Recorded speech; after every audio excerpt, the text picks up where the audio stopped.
This morning at about 11:30 Eastern time, a bomb dropped on the NFL world. One that's kind of shocking, but not really. Indianapolis Colts fired head coach Frank Reich. In his tenure as an Indianapolis Colts head coach, he went 40, 33, and 1, which isn't great considering the talent that he had on his roster. In Jonathan Taylor, this is Taylor's third year. Quentin Nelson, who I believe it's his fourth, maybe fifth year in the league. He has Darius Leonard. He has other guys on that team that are talented. He just always lacked a true franchise quarterback, and he's supposed to be the quarterback guru, and he never figured that out. And because of that, his tenure failed. And the Colts have done a lot of ridiculous moves over the last few weeks. But the biggest one they've made so far, and I don't know if it's a ridiculous move or not, is bringing in Jeff Saturday as their new interim head coach.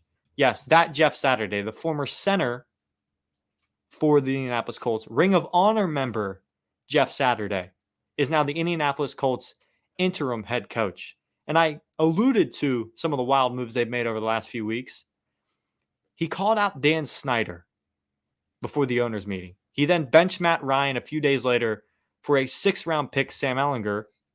He then fired, it's not even listed on this tweet, last week he fired his offensive coordinator, and then this week he fires his head coach after saying he's safe. And then 20 minutes later, hires Jeff Saturday to take over the team. Jeff Saturday never coached in the NFL at any level whatsoever. And no coach on his current staff that is in Indianapolis has ever called a single play on the offensive side of the football. They have former head coaches on that team in Gus Bradley, just the one that I can think of. Gus Bradley, he wasn't a successful head coach, but he coached at the Jaguars. He's on the defensive side of the football. They have guys on that roster that have been head coaches in the past. Irsay went for the wild card and said, I'm going to hire a guy from outside who's a former very talented player that I had at one point in my career as the owner of this team, because I want to see what that guy brought to the locker room when he was here. I want to see success because they haven't really had that over the last few years. They've participated in 3 playoff games, going 1-2 in Frank Reich's tenure, which is not the Colts way. Jim Irsay promised the city of Indianapolis 2 Super Bowls by 2030. And as of now, it doesn't look like he's going to live up to that promise unless he gets things figured out soon. And I think he's hoping this move is something that figures it out soon. In the press conference tonight for Jeff Saturday, Jim Irsay said that he believes that Saturday is ready, willing, and capable of being a good head coach. And he hopes that he's able to do enough to prove that he needs to be the full-time head coach. It's interesting the way they hired him because the interim head coaching hiring process, not something you normally talk about, but it doesn't include the Rooney Rule, so they don't have to interview any candidates that are of a minority. They can just hire whoever they wanted. So if Jeff Saturday would become the head coach, considering that they did hire him for the interim role, they would still have to go through the Rooney Rule process, no matter how successful Jeff Saturday is. And even then, any coach could then pretty much, if they wanted to, do the Brian Flores move and file a lawsuit because they know they had no shot because they were just a minority candidate. Because if Jeff Saturday succeeds as the Colts head coach, I would not have any doubt in my mind that Jim Irsay is going to hire him to be the full-time head coach. Their future doesn't look great, but Irsay is maybe hoping that Jeff Saturday could bring some life to this Colts team.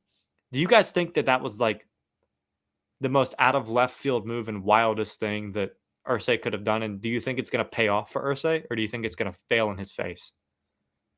Nate, you got anything to say? I mean, I think that wasn't the first name that came to mind.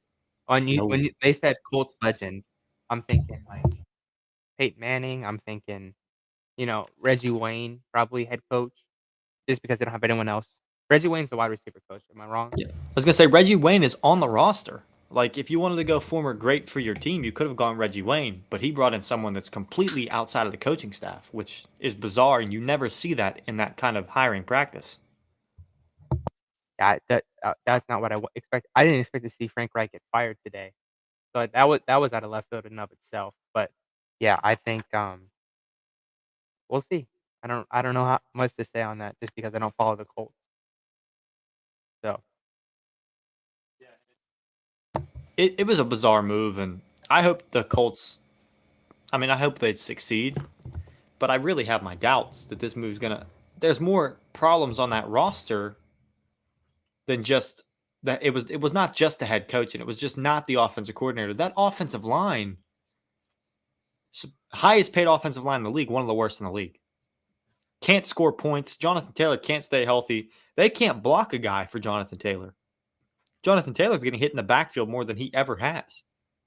This is his third year in the NFL. He can't stay healthy. Not good. He's supposed to be the franchise guy. He's supposed to be the guy that puts the franchise on his shoulders. He can't stay on the field. They couldn't block for Matt Ryan. Matt Ryan pretty much got benched and injured because of how bad this offensive line is. I think that's maybe one of the reasons that he hired Jeff Saturday. Or maybe he just hired Jeff Saturday because a few weeks ago they had a Ring of Honor ceremony for a player that got inducted into the Colts Ring of Honor. And maybe Irsay saw all those guys back in the building and was like, man, I really miss when we had success like this. And brought up the one guy that probably mentioned that he wanted to be a head coach and then hired him. I mean, maybe that's what happened, but I hope the Colts have all the success in the world with Jeff Saturday, just because I think it's great to see a former player get a head coaching job, even if maybe some would write it off as white privilege, which I did see a lot on Twitter because he's never even coached in the league, and he immediately just his first coaching job in the league, head coach. Never seen it before, ever. Never has happened. Especially, I mean, as an interim coach. It's happened as a head coach, I believe, in the 80s. A former player retired, then got immediately hired to be the head coach of the team. But outside of that, it's never, ever happened. But I hope the Colts succeed, and I hope Jeff Saturday hopefully ends up with a new job if he can be successful. But I just don't see how it's going to happen.